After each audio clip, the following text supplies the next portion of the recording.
2022 T20 world cup life time గుర్తుండిపోయే innings. 23 October 2022 ప్రపంచం ఓ అద్భుతాన్ని చూసింది. పాకిస్తాన్ మొదట బ్యాటింగ్ చేసి 160 టార్గెట్ని సెట్ చేసింది.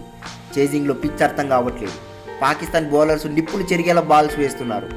ఇండియా మళ్ళీ వరుస వికెట్స్. గెలుపు మీద ఆశ లేదు, కానీ కోహ్లీ ఉన్నాడనే ధైర్యం. నెమ్మదిగా స్టార్ట్ చేసి ఒక్కొక్క పరుగు చేస్తూ అవకాశం వచ్చినప్పుడల్లా బౌండరీలు కొడుతూ ఒకవైపు వరుస వికెట్స్ పడుతున్నా ఇంకోవైపు కోహ్లీ నిలబడ్డాడు. లాస్ట్ 3 ఓవర్స్లో 52 రన్స్ కొట్టాలి. గెలుపు అసాధ్యం అనిపించింది. అప్పటి వరకు చిన్నగా బ్యాటింగ్ చేసిన కోహ్లీ యుద్ధం చేయడం స్టార్ట్ చేశాడు. హరీష్ రావు బౌలింగ్లో వరుసగా 2 సిక్స్లు కొట్టడంతో మెల్బోర్న్ స్టేడియం అంతా కోహ్లీ పేరు ధ్వనించింది. యావత్ ప్రపంచం ఆ రోజు ఒక యోధుని చూసింది. 53 బాల్స్లో 82 రన్స్ చేసి రాజుల దేశానికి విజయాన్ని అందించాడు.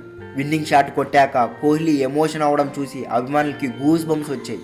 దేశానికి రుణం తీర్చుకోవడం అంటే అదేనేమో అనిపించింది. అది కేవలం ఇన్నింగ్స్ కాదు, క్రికెట్ చరిత్రలో చిరస్థాయిగా నిలిచిపోయిన సంఘటన.